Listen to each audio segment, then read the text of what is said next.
Hey folks, it's Nate. Thanks for joining me at the art table again today. And I'm looking today at the last volume in the Battle Angel Alita series by Yukito Kishiro. And we have been looking at this for the past 3.5, 4 months or so. This series, going back and looking at it, I think while I still really enjoy the series, there are probably one or two flaws in here that I wasn't aware of originally. But we're pretty much past them at this point. So if you want to hear more about that, watch some of my older videos where I talk about them at greater length. I still think this is one of the better sci-fi series I have read in manga in pretty much the whole time I've been reading manga, to be honest. I know there are, particularly in the fantasy genre and the historical genre, a lot of better stories, or at least stories that are considered better. Lots of people like Berserk, for example, although I've never really had much appreciation for that story. I know why people like it, and I can kind of accept, their arguments. This series, however, is so interesting in the way it presents its thematic material that I can look past many of the plot holes and strange characterizations that are in the story itself. And the payoffs in this volume are a great example of that. At the end of the previous volume, Alita broke out of the Ouroboros program, which was a kind of a fugue state trap that Destiny Nova had built and then uploaded through her comlink with Zalem. And here we get a bunch of payoffs in succession for all the different pieces that Kishiro has set up in the last couple of volumes. The first thing that we get is we get a physical confrontation with Nova. And as you might expect, Nova is a regular guy. He's really just a scientist. He's a very physically fit scientist. We see him do some impressive physical feats in this volume for a regular human. But he's not really a fighter. He doesn't have a killer instinct. He hasn't trained to recognize concepts like chi. He does want to understand, of course, karma, which is what he refers to as, a basic understanding of free will, basic understanding of information and decision making. But he hasn't really applied that in the kinds of high stress, high impact environments that a professional warrior like Alita has, or even, kind of a moonlighter like Ito. Ito was a hunter warrior, yes, but he was not a full-time fighter like Alita has become. And in fact, as Alita started out. And we really can't be too surprised that he doesn't win the exchanges with Alita. It's pretty much what we should expect. He fights entirely through stratagem, through deception, through his ability to offer people things that they want as in exchange for cooperation. But what Alita wants is she wants to understand what's going on. Why is he doing all this? Why has Ito gone insane and blanked out his memories? And Nova agrees to provide these answers. He reveals to her the secret of Zalem. And that secret is, of course, as I briefly discussed back during the Hugo story arc, that people in Zalem have their physical brains removed and their memories downloaded into a microchip that effectively takes their place of their brains, a brain chip. And most people who have this revealed to them go through an existential crisis. They don't know who they are or what they should be or whether their entire life up to this point has been a lie. And it may be very easy to sit here, in the modern day when such a thing is completely impossible and say, why would that bother you? You're still who you think you are, aren't you? And, I mean, for someone like me, I actually don't find it credible to believe that memories are just chemical and electrical information stored in the brain. I believe in the human soul, and that the things that makes us human are more than just the information that admittedly may be stored somewhere in our brain. We really don't understand how the brain works or what it's doing, what the processes we detect actually amount to. The assumption that the chemicals and electrical impulses in our brains 100% equate to who we are, pretty much impossible to test. Certainly not possible to test ethically. We would have to become something of a Nova ourselves. But the question is interesting, and people's responses to it are also interesting. When Nova reveals this to Alita, we discover that this is what drove Ito to erase his memories, which she finds a bit weird, admittedly, but she has just faced down robots with pretty much the same kind of brain chip in them that are designed to replace her, so she can kind of sympathize with this. On the other hand, the operators up in Zalem, who are in charge of the Tune program, also hear about this, and they have a much harder time sorting it out. And in fact, most of them go off the deep end, those that hear about it, and the MIB dispatches their robots, much like we saw with Lou, and they clear out the GIB headquarters. This shuts down the Tune series early and has a number of other consequences for both Zalem and Scrap Iron City that we'll discuss more in a bit. For now, what is really important is that Alita gets a little bit of time without Zalem looking over her shoulder to take on Nova directly. She is able to free Chaos, and Chaos backs her up using his psychometry. He's able to hijack all the computer systems in the Granite Inn. He learns the layout, and he's able to kind of switch things on and off and thwart most of Nova's attempts to escape.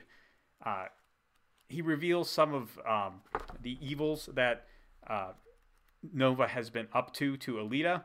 She's really only met Nova in person once before, just before the Zappin incident, and Zappin destroyed Nova's old workshop, so she's never seen the horrors that Nova is actually capable of.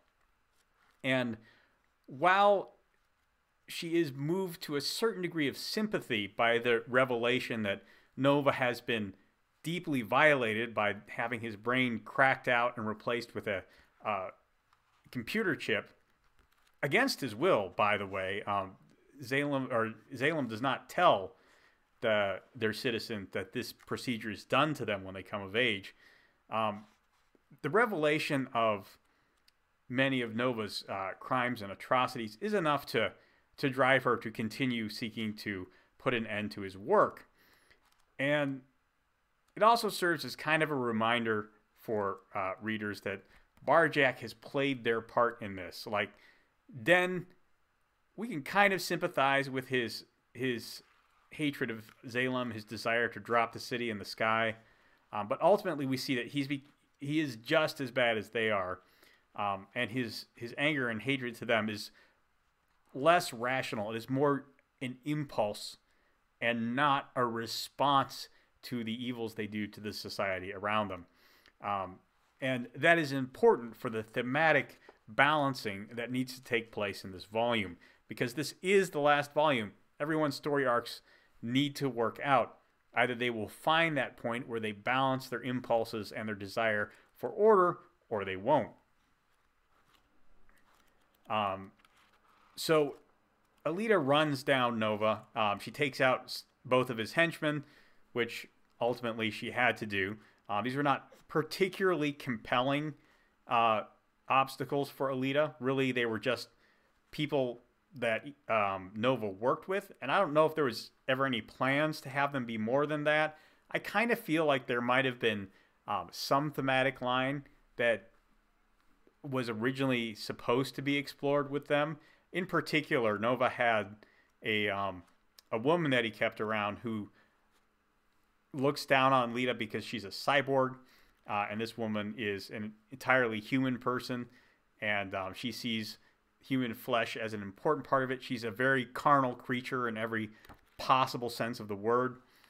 And it's an interesting contrast, but not one that gets explored too deeply. I think ultimately the tuned, the completely cybernetic copies of Alita that Zalem creates to carry on the tuned program do a better job of exploring the stress between Alita's human and cyborg sides, which is something that she had to balance in the last volume, of course, as I talked about in my volume on that. I think what happens next is more interesting. So when the GIB is liquidated because they learned the secret of Zalem, most of their support programs get shut down. But Alita still has an open comlink up to Zalem because that's part of her tuned body that never gets shut down. And Nova uses this to reactivate the Ouroboros technique, which seems like a redundancy, but this time we're looking at something different. The last time when Nova used Ouroboros, he locked Alita into essentially a nightmare. She had to go and fight Jeshugan over and over and over again. And eventually she became strong enough to overcome that obstacle, at least the part of her psyche that Jeshugan represents, was something she was able to set aside long enough to go out of the Ouroboros program and fight Nova. But this time, Nova is going to take a different tactic. Rather than present Alita with an obstacle, he attempts to trap her in a idealized dream. There's an interesting opening here where Alita has a flashback to her time in space when she was coming to Earth from Mars, but that's quickly overridden by memories from the scrapyard. And I'm not going to spend too long in this flashback sequence. It is almost an entire chapter. But what's really interesting about it is that Nova is attempting to trap Alita in a sense of contentment. He's not trying to pummel her into submission. He's trying to make her satisfied with life. This is a dangerous gambit on Nova's part, and it almost undoes him, because he creates a situation that is so satisfying, so peaceful, and so fulfilling that both Alita and Nova get sucked in. Nova becomes a part of this dream state where Alita is at peace with her role in the world, with her desires for the world, and Nova is there the whole time fine-tuning this so that she will be more and more at peace, and he slips into it. He develops a real empathy and rapport with Alita. He comes to sympathize and understand her a little bit better. And we have this really beautiful moment where they're sitting on the roof of Ito's medical bay back in Scrap Iron City, and we see Nova take his glasses off. This is the only time we see his true face, and he has this really wistful look. And you realize that although Nova is functioning after learning the secret of Typharis, he still lost something. He lost part of his sense of self, part of what made him feel connected to other people. He has not had an empathy or a rapport with another human being like this since he learned this secret. And in this moment with Alita, he finds that again, and he is at peace again. But it's not real. And our characters can't stay here. They have built for themselves such an orderly world that they can't escape on their own. So naturally, it falls to Chaos, the character Chaos, and the concept of Chaos to take them out of this. And the whole time that Alita has been locked in here, Chaos has been trying to use his psychometry to break into the simulation. And he eventually succeeds in a way we wouldn't expect. Rather than showing up as Chaos, what materializes in the simulation is Den, the avatar of Chaos's rage and hatred towards the world around him. And interestingly enough, it's not Alita that fights Den when he shows up like this. It's Nova who does. He summons this rather amusing-looking giant robot toy thing. It's called the Great Martian King. And there's a brief fight with the Den avatar. But while that's going on, Alita comes back to herself and admits that she wanted to enjoy this dream and have a moment of peace. But now that Chaos is here, it's time for her to go back to what she's really supposed to be doing. She escapes from the dream state. She defeats Nova. She decapitates him. And she says, well, that's it for me. I'm done. Then we get a chapter that's entirely about what has been happening with Den. Because we just saw him in the simulation, so it's a good time to see what's been happening with him outside of it. And he has been still on his death march towards Zalem. And when the GIB goes down, a lot of the factory's automated defenses also shut down. It takes a while for them to reboot. So Den is actually able to get pretty close to the foundations of Typharis, just because only the scrapyard hunter warriors and other mercenaries are there to defend it for a short period of time. We get some of the backstory of how Den would emerge from chaos when he was younger, and how Nova eventually figured out there was two personalities in his son, and he built these robot bodies. There's some pretty good backstory here that gives us a sense of what Den is and how he conceives of himself. But really what's important is the ending moments. Because, as I've said before, in many ways Den is a hypocrite. He blames Typharis for the violence and suffering on the surface, even as he spreads violence and suffering everywhere he goes. He claims to be fighting for the lives of the surface people, but as Chaos says when he shows up in his electronic avatar there, Den never risks his own life when he goes into battle. He's being projected from Chaos the whole time.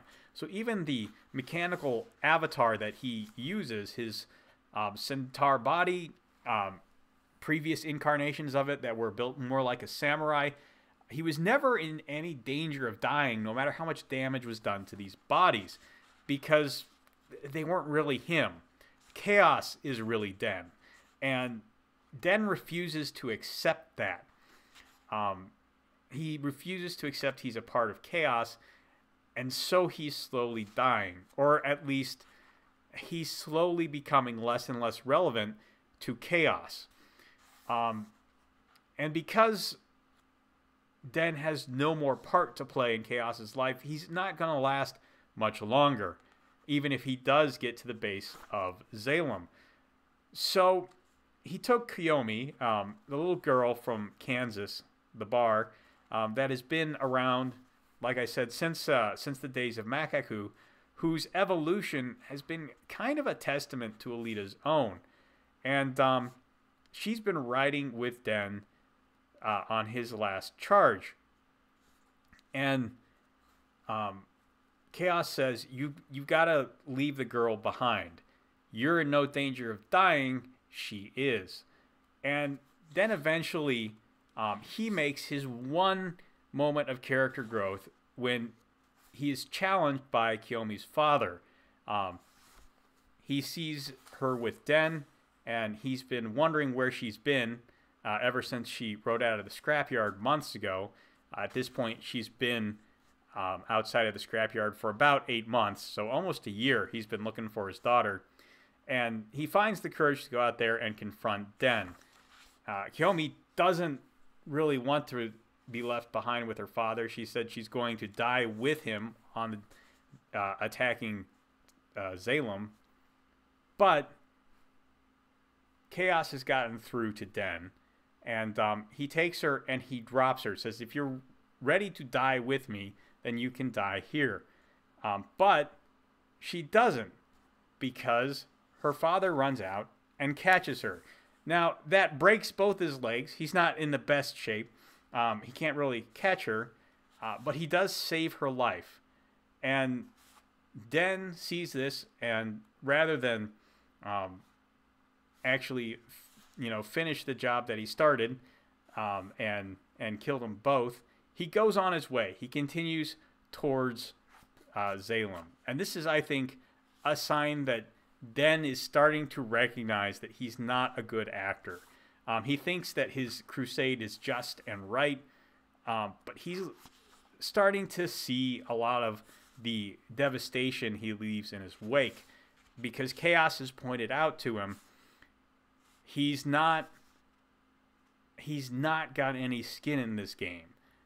That enrages him, just like everything else does, because Den is just a creature of rage. But ultimately, as the veil is lifted from his eyes, I think his ability to lose himself in his crusade fades a little bit. So he goes on one last charge. It's very emotional, but he does basically nothing. He gets there. He gets to the base of one of these cables supporting Zalem, and he strikes it with his sword, which breaks on it, doing nothing, and that's the end of Den. It's a very tragic story.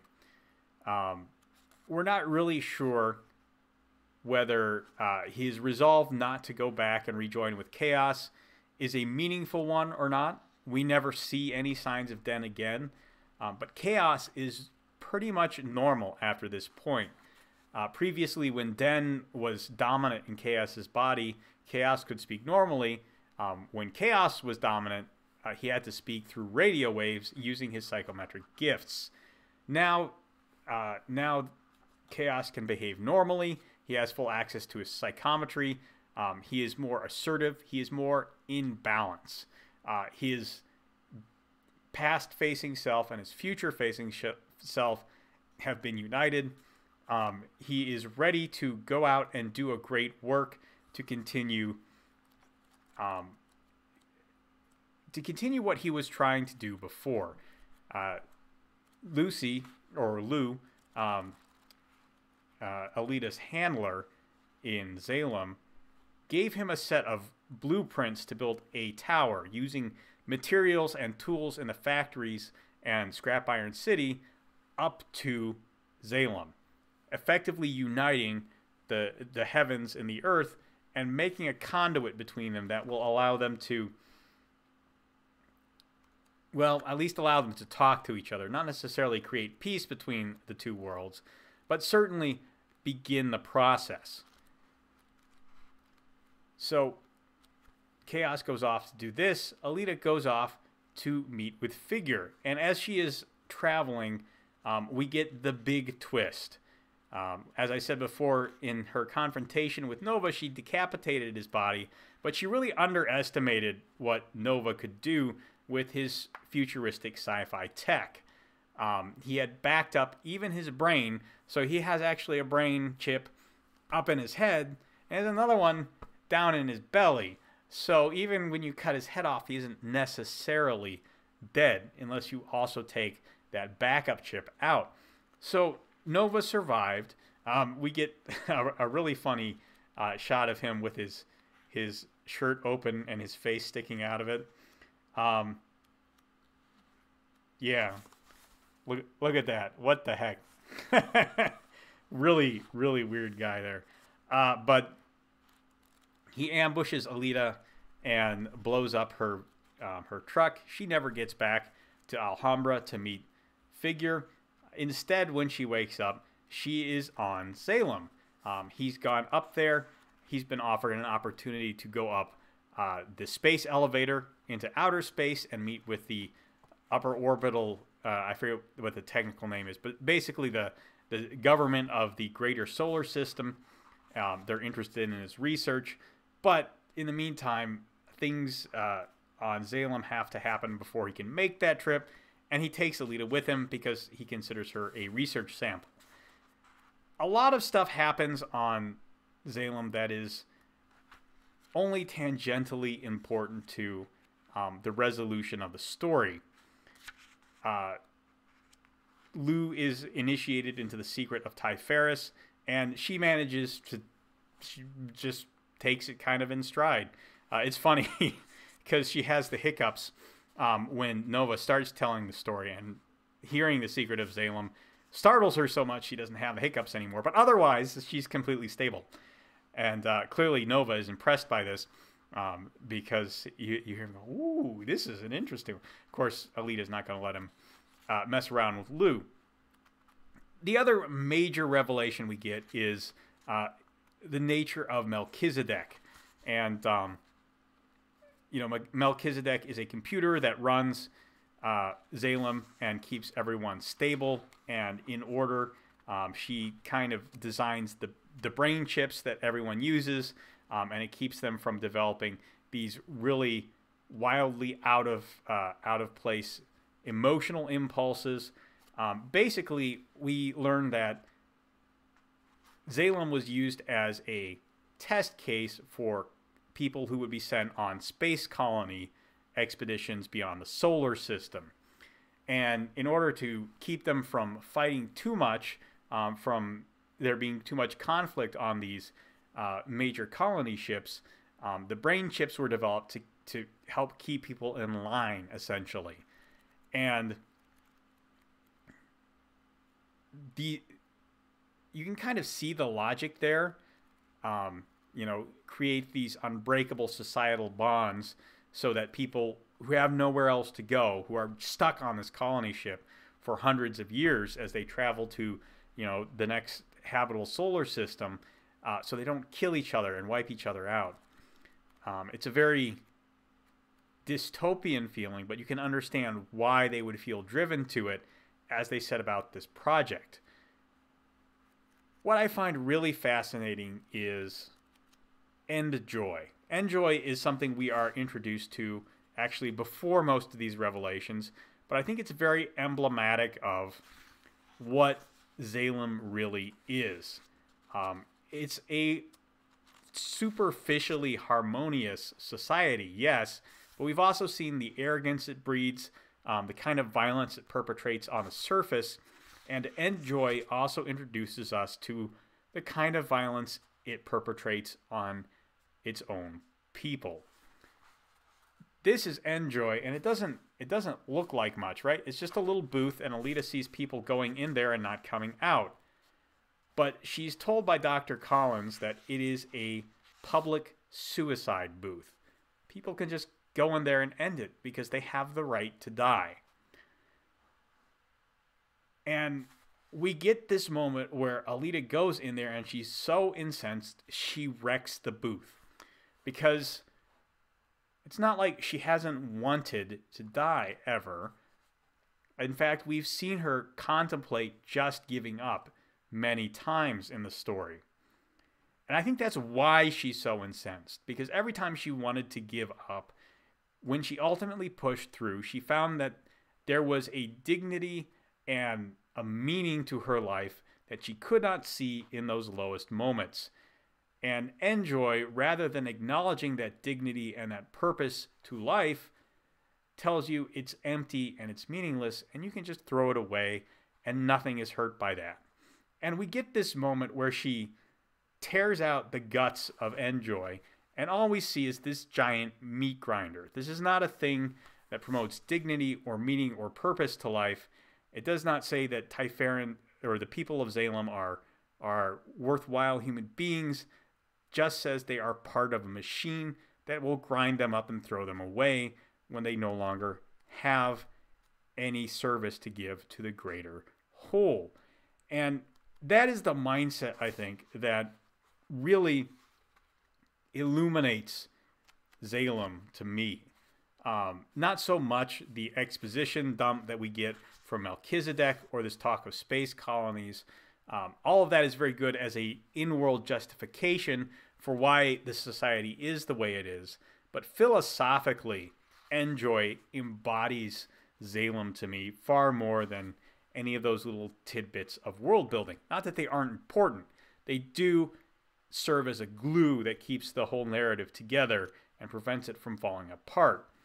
But having read Battle Angel Alita Last Order, which is essentially takes the last 10 to 15 pages of this and, well, really more than that, probably the last 50 pages of this book, and retells them in a much longer form, where instead of the actual canon ending of this series, Alita actually goes up to meet Ladder, and she spends a lot of time traveling around in space. I can honestly say that part of the world building, Kishiro never found a way to do anything really satisfying with it. I'm glad it's there. I'm glad he put the thought into it. I'm glad he tried to not just make a society that was a metaphor, like you might find in a book like A Brave New World. He actually thought about how this society might come about and perpetuate itself, and I think that's worthwhile. Certainly a fascinating endeavor from the creative point of view, but narratively, those elements don't do a whole lot beyond make the important character moments and story beats hold together. So, at the end of the revelations from Melchizedek, when it talks about building these colony fleets that it was supposed to send out to preserve the human race and perpetuate it across untold aeons through the galaxies, we learned that a interplanetary war broke out between the various factions in the greater solar system. Mars was at war with Jupiter and Ganymede, and then they were all at war with Earth. And in the crossfire, Melchizedek's colony fleet got wiped out. By this point, Melchizedek, who is always depicted as female, even the MIB bots that maintain public order in Zalem have some feminine features to them. She admits that losing all these colony ships felt to her like losing children. And this AI was advanced enough that that caused a permanent breakdown. And in order to overcome this, she basically had blocked off those memories. She had forced herself to forget them. But when Nova goes in and this forces her to talk about all of this, this revitalizes the existential pain and dread that the AI was feeling, and it deletes itself. It just pulls all of its programming out of Zalem and then dumps its computing core out of the city. It just falls straight down onto the scrapyard in a kind of poetic image about the inevitable fate of a society like Zalem. And that risks being too convenient, except for what happens next. Having dropped its core out of Zalem, Melchizedek was not content to just leave the city there. She also sabotaged it so that, just like Den wanted, ironically, it's going to fall off of its orbital ring and onto the scrapyard. There's not really anything that people can do to prevent this, except for one thing. When pressed on it, Nova admits that Alita can use her new cyborg body, the Amagnos, which you see right here, which is based on her old Berserker Martian body. He says you can go up there using the Amagnos, and you can use a activator to activate the nanotech in it and fuse with the orbital ring. The nanotech will overwrite the more static structures in the orbital ring and potentially repair the ring. The problem is the only source of nanotech in there is going to be the Amagnos itself. Typharis was not built with nanotech. It was built as a big solid ring. And she's going to have to basically fuse her body with the orbital ring in order to pull this off. So essentially, she will be sacrificing her life in order to save Zalem and people in the scrapyard. So that's what Alita decides to do. And this has some fascinating consequences. She goes up there, she fuses with it, and the Amagnos transformation is driven by her subconscious. What we get then is she essentially overwrites the ring and makes it this kind of weird plant-based thing that holds it together. She was picturing a tree of life in her last moments, it seems. But the really interesting transformation is not in the ring, it's in Desti Nova. Nova has always excelled in giving people the opportunity to fully realize who and what they are. We've seen him do it with 3 characters overall. And kind of a 4th up to this point. The first, of course, is Makaku, who he turned into this brain-jacking, weird maggot thing. The second was Zappin, who he gave the Berserker body and the opportunity for revenge. The third, well, I guess the second is Jishugen, actually, whose brain he remodeled. And he gave the perfect chi sensing brain so he could be the ultimate motorball player. The third is Zappen. The fourth kind of is Den. So he gave Chaos the opportunity to express this alternate personality. And now he gives Alita the opportunity to express her compassion for people by saving their lives and fusing with the Skyhook. Each of these major actions he's taken have caused widespread chaos in the world. And that's really what Nova wants. He wants to see the results of people exerting their will on the world to the greatest possible extent, so he can understand what that means and how their circumstances and their past actions, their karma, as he puts it, push back against their desires. He has now created a situation so wildly chaotic that when Alita attempts to assert herself over it, he snaps. He cannot take compassion from his experimental subject. Alita does not defeat Nova physically. She defeats him because she goes so far beyond his comprehension of what the world is and human nature that his own psyche crumbles under the weight of the implications. As I said before, when we saw him in the Ouroboros, he has lost his connection with humanity. And while he occasionally gets bits and pieces of it back, when Alita asserts herself in this way, she is rebinding humanity to herself through compassion, through service, and through sacrifice. And that is a binding on the chaotic nature of Destiny Nova that he really can't deal with. And he goes he was already insane, but he completely breaks from reality as a result of this. And that's kind of fascinating as a way to defeat, this kind of villain. Nova has been a evil genie or a monkey's paw for this entire story. And Alita's wish that he fulfills, for lack of a better way to put it, is so selfless that there is no way he can turn that back around on her. And we see, in fact, the exact opposite happen in the epilogue. Our narrative really ends with the revelation of the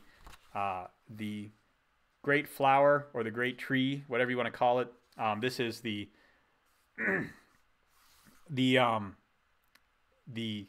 line that Zalem hangs on, has a city on each end. Zalem is the one at the bottom. This is the one at the top that we see kind of transformed into a flower. It's a very poetic, kind of life-affirming final image for Alita to have had as she underwent her transformation, but it's not the end of her story. After all of this, we see a brief epilogue, which is about 10, maybe 15 pages. And it just kind of wraps up a lot of our important protagonists, and we get it through the eyes of Kiyomi.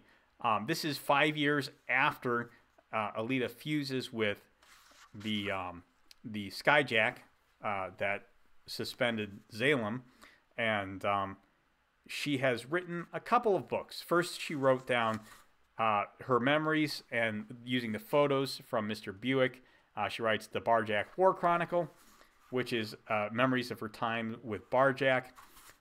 And then she does a series of photos on the building of the Typharan Tower. And this is the tower that Chaos set out to build to unite Zalem and Scrapyard City. And we learn a lot of interesting things there very quickly. We're told that Vector had a big hand to play in this. So a really fascinating end to that character, who is very self-serving for most of the story, but clearly wanted to keep things moving and understood this was the way to do it. We learned that Chaos and Lou met up and they eventually got married. We don't know a whole lot about what happened there, but I think it's an interesting cap to put on their story. There was clearly some kind of emotional connection between those two when they talked in the past. And I think it's a good ending for both of those characters. Kiyomi herself is 18 years old and working as a photojournalist, publishing these books. They're making her a fair amount of money. And she travels all the way up to Ketharis, which is the orbital city that has been kind of transformed into the sunflower thing. And she's going there because she's heard there's a man that looks like Nova. She's trying to put together a book on Alita's life, and she thinks it would be good to interview this Nova guy. Kiyomi never meets Nova personally. Otherwise, she might have understood that that's really not a good idea, but it is what it is. On the way, she runs into Figure. Figure is also here because he's looking for the Nova lookalike. He doesn't believe Alita is dead. And they team up, and they do find the Nova lookalike, which is, of course, the original Nova, but he is completely out of his head. He doesn't recognize anything about where he is or what he's doing. But they follow him for a while, and they eventually find, at the heart of the flower, this little organic pod there.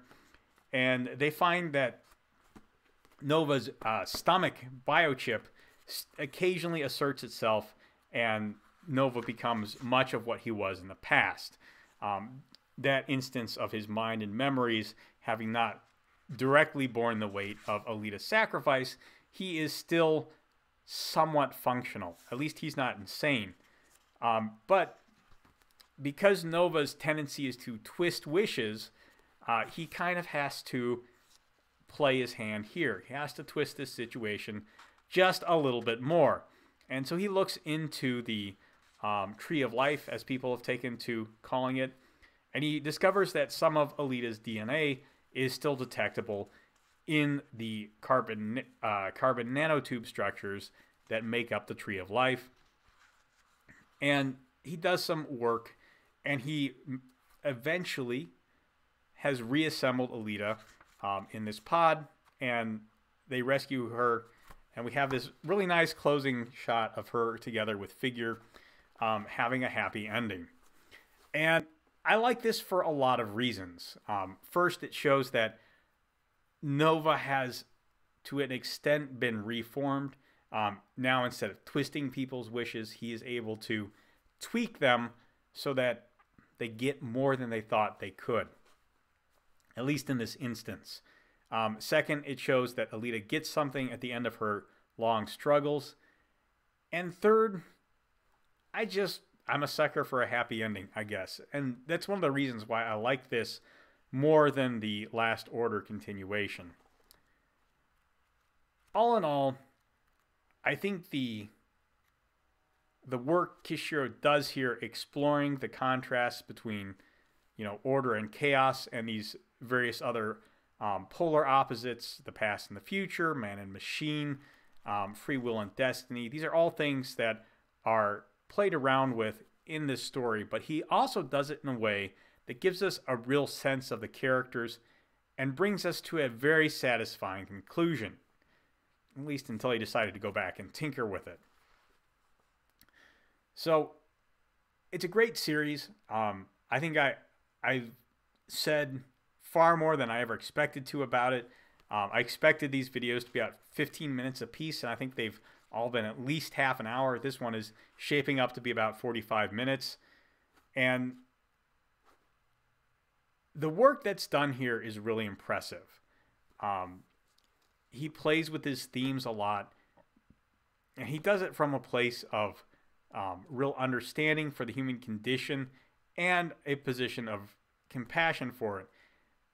Even if a lot of the violence and